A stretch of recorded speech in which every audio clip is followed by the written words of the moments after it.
Welcome to Genome-wide association studies, a lecture series consisting of 4 lectures. This is the first one, which will give you a historical overview and hopefully an idea of what genome-wide association studies do. In genome-wide association studies, or GWAS, researchers interrogate genetic variants that commonly arise in the population and ask whether a variant associates with a disease or any other complex traits.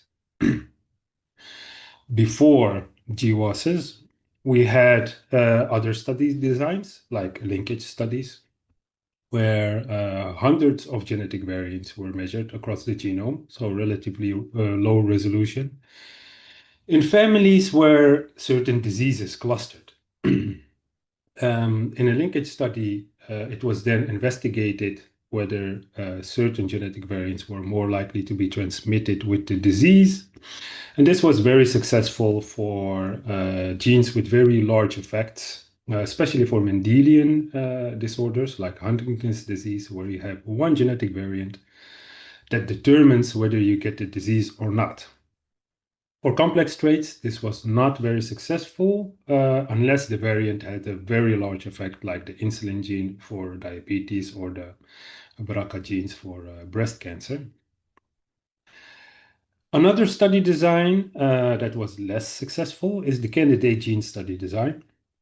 There, one gene or genetic variant was chosen based on an a priori hypothesis, like the serotonin transporter gene, for example, was hypothesized that it did something for depression because drugs that act on serotonin have an effect on depression sometimes.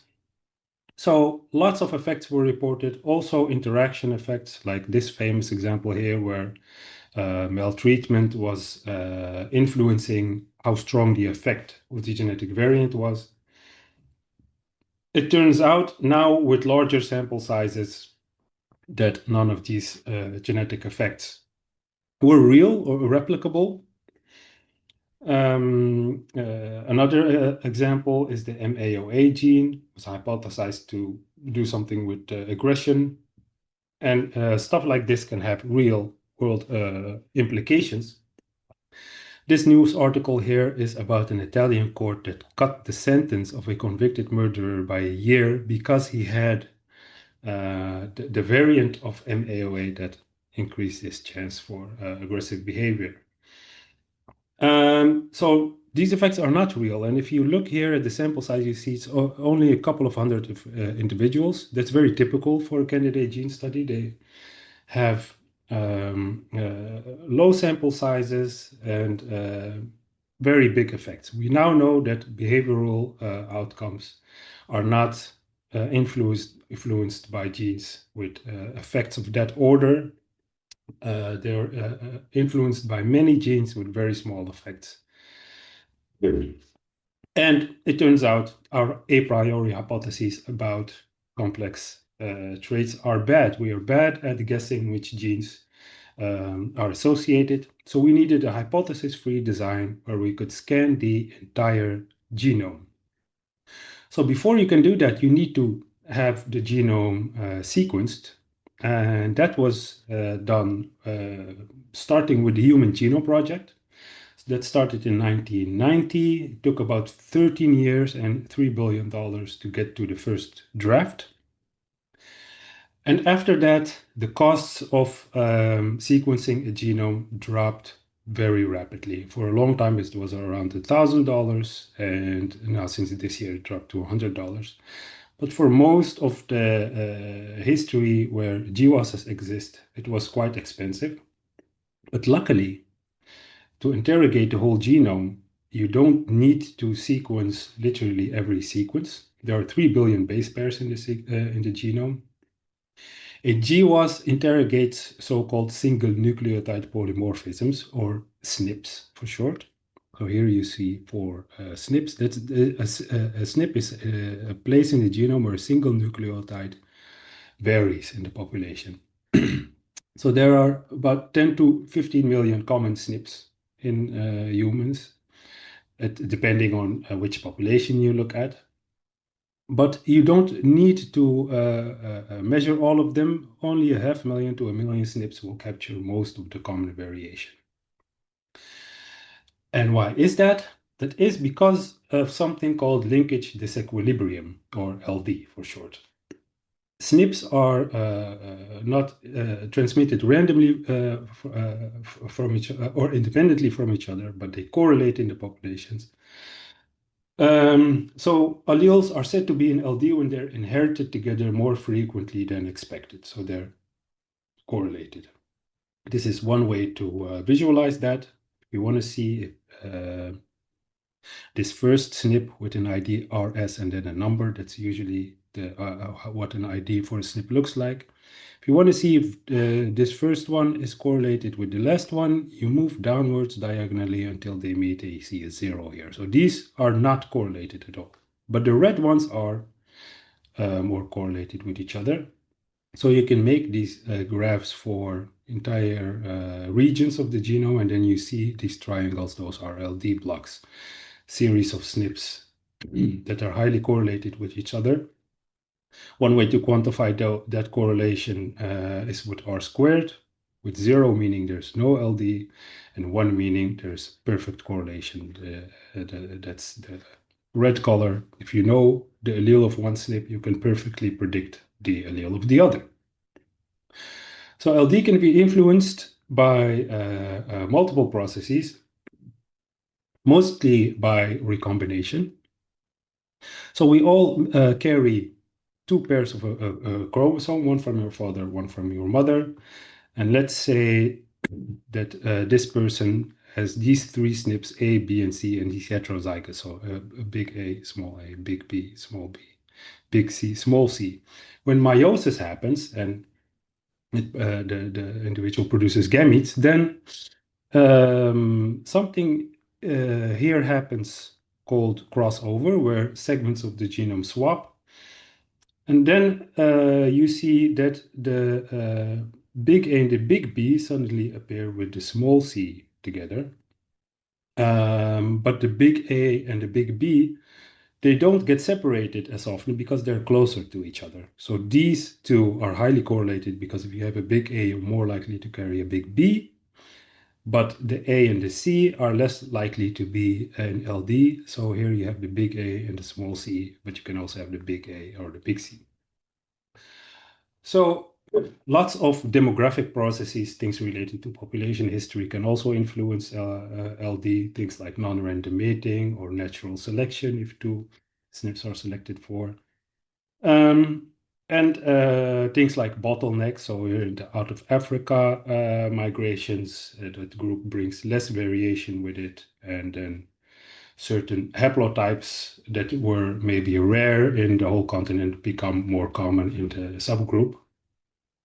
So you heard me say the word haplotype. That deserves some explanation. What is a haplotype? A haplotype is a set of allele that occurs together in a population. So here we see 6 rows. Let's say that each row is an individual, and there are 3 SNPs in this sequence. This SNP can have an A or a G, this SNP can have a G or a T, and this SNP can have an A or a T. If we look in this small population, we see that the A, G, and T always occur together, the G, T, and A occur together, and the A, G, and A occur together. So there are 3 haplotypes that occur here. If you only know the first genotype and the last one, if you know the A and the A, then you know that the middle one has to be a G because those 3 always go together. So that allows for being able to predict one SNP with another.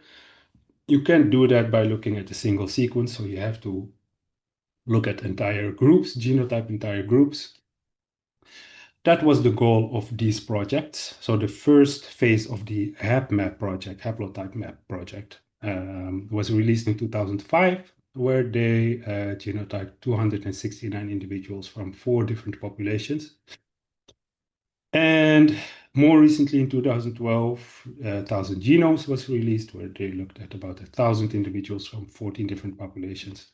Now there are much larger reference data sets. TopMed and HRC, those are tens of thousands of individuals. So these haplotype maps allow for the DNA microarrays to be developed in such a way that they have to only measure a relatively small number of SNPs, about 500,000 or a million. And these are a lot cheaper than sequencing the whole genome. This may be only 30, 35 euros or dollars. Maybe it's even more cheap now. How does such a microarray work? Well, there is a video here that I want you to watch with me that explains that nicely. A DNA reading starts with a plastic tube with your spit. In your spit, there are cells with your DNA. Spit is processed, so there's only DNA left. This is called DNA extraction. Your DNA is, of course, very long, but in addition to the extraction, it is cut up in smaller bits. All your DNA is then placed on a so-called microarray, and this microarray is inserted into a reader.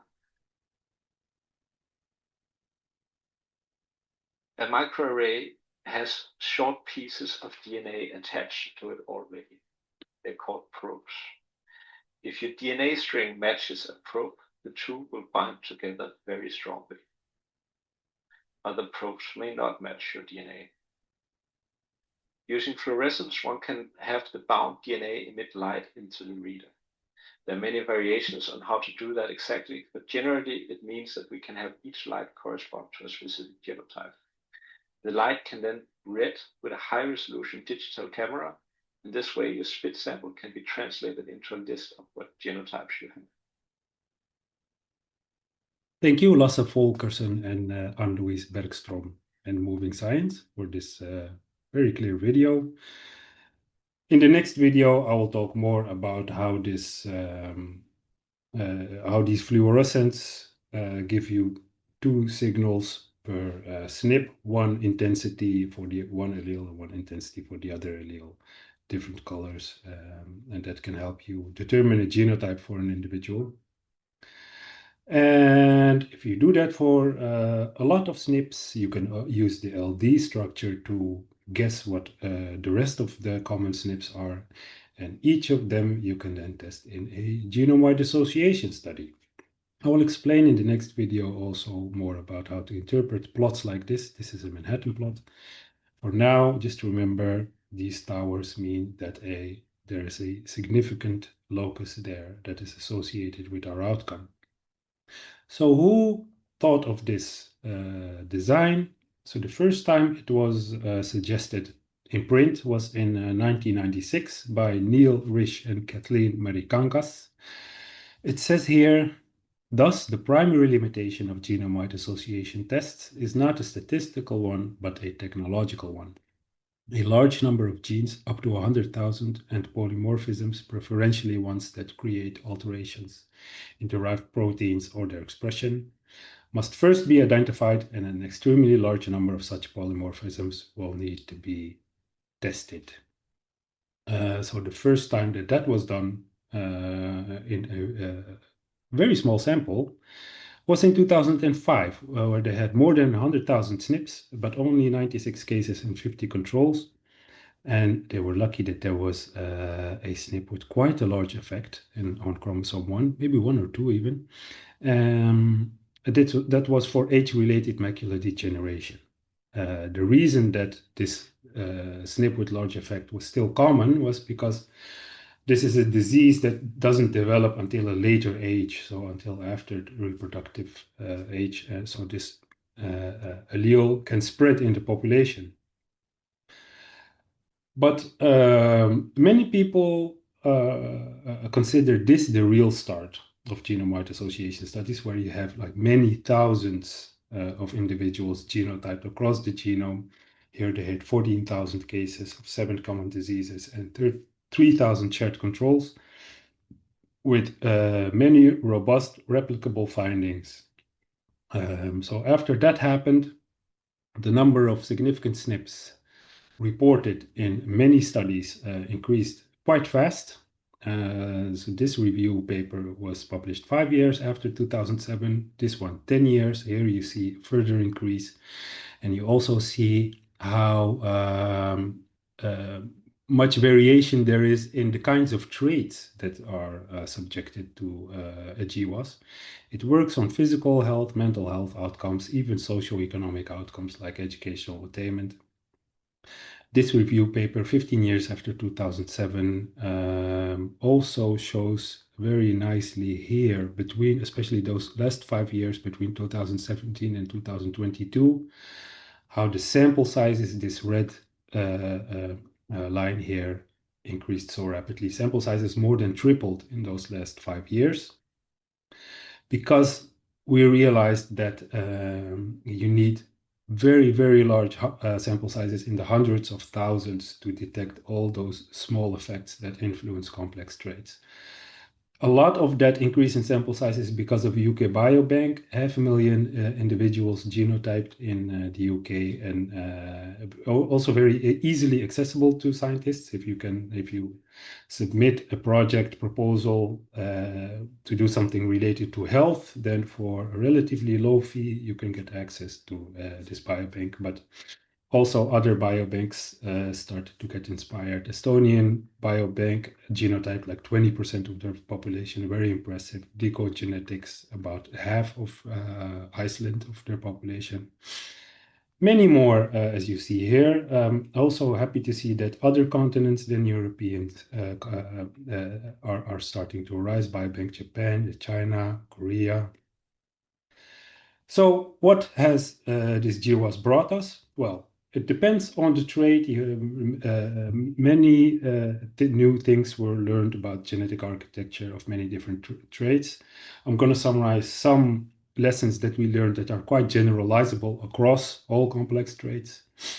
One, I already said this a couple of times. I will probably repeat it a couple more times. Complex traits are influenced by many common variants with very small effects and the environment, and rare variant with larger effects. So those rare variants, you can't study those very well with GWASs. The reason that they're rare is because natural selection doesn't allow big effects to become common in the population. Another lesson is that genetic variants that influence one complex trait often also influence others. So there's genetic correlations, many genetic correlations that are significant between many traits. Significant associations more often than not fall in the regulatory regions and only a minority in coding regions. That was quite surprising to many people. And what's also maybe a little counterintuitive is that genetic effects on complex traits are overwhelmingly additive. So very little interaction is found or dominance effects. This is a Manhattan plot from educational attainment GWAS, where the green ones are additive effects and the red ones are in a very big sample were tested for dominance effects. Very little found. So you learned about the heritability of outcomes in previous days. The heritability that is caused by the common SNPs is called SNP-based heritability, but only a very tiny portion of that usually is explained by the significant SNPs. This is an exception published a couple of years ago where all the genome-wide significant SNPs basically explained all the common SNP heritability. So they made a saturated map of common genetic variants for human height.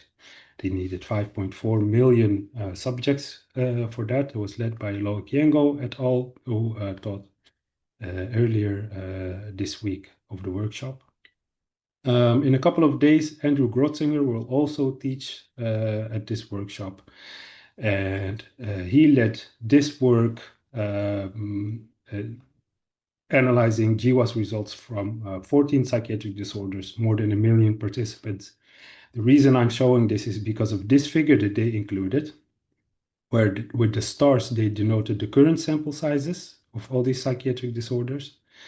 And here, all these dots are the sample sizes that would be needed to do something similar as they did here with height. So to explain most of the SNP-based heritability. And those numbers are much larger than height. So it ranges from about 12 million people needed for schizophrenia to more than 80 million for major depression and post-traumatic stress disorder. So there is still a lot of work to do with respect to explaining all of the variation that is explained by common SNPs. But also with the tiny fraction, you can already learn a lot about complex traits. And we will talk in the next video about how to analyze that signal and how to know whether you're really looking at polygenic effects or something else. Thank you. See you next time.